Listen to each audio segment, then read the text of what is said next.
ಜನರಿದ್ದ ಸೇನಾ ವಿಮಾನ take off ಆದ ಕೆಲವೇ ಕ್ಷಣಗಳಲ್ಲಿ ಪತನ, 60ಕ್ಕೂ ಅಧಿಕ ಸಾವು.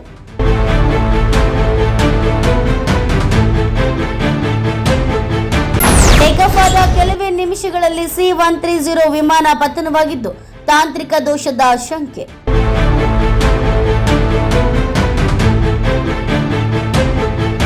ಕೊಲಂಬಿಯಾದ ಪಿಟ್ರೋ ಲೆಗ್ಜಿಯಾಮೊ ಪ್ರದೇಶದಲ್ಲಿ ಸೇನಾ ಸಾರಿಗೆ ವಿಮಾನ ಪತನ.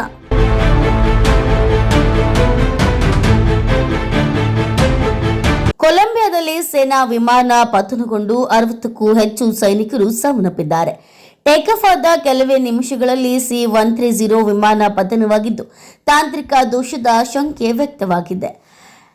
ಸೋಮವಾರ ಪಿಟ್ರೋ ಲೆಗ್ವಿಜಾಮೊ ಪ್ರದೇಶದಲ್ಲಿ ಸೇನಾ ಸಾರಿಗೆ ವಿಮಾನ ಪತನಗೊಂಡಿದ್ದು ವಿಮಾನದಲ್ಲಿ ಒಟ್ಟು 121 ಜನ ಇದ್ದರು. ಅವರಲ್ಲಿ ಹೆಚ್ಚಿನವರು ಸೈನಿಕರು.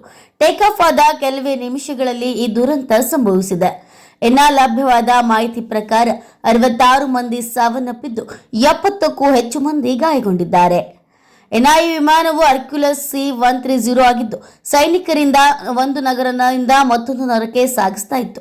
ಆದರೆ ವಿಮಾನ ಟೇಕ್ ಆಫ್ ಆದ ಕೆಲವೇ ಹೊತ್ತಿನಲ್ಲಿ ತಾಂತ್ರಿಕ ದೋಷ ಕಾಣಿಸಿಕೊಂಡಿದೆ. ವಿಮಾನ ನಿಲ್ದಾಣದಿಂದ ಸುಮಾರು 2 ಕಿಲೋಮೀಟರ್ ದೂರದಲ್ಲಿರುವ ಜಮೀನಿನಲ್ಲಿ ವಿಮಾನ ಬಿದ್ದಿದೆ ಅಂತ ಹೇಳಲಾಗ್ತಿದೆ.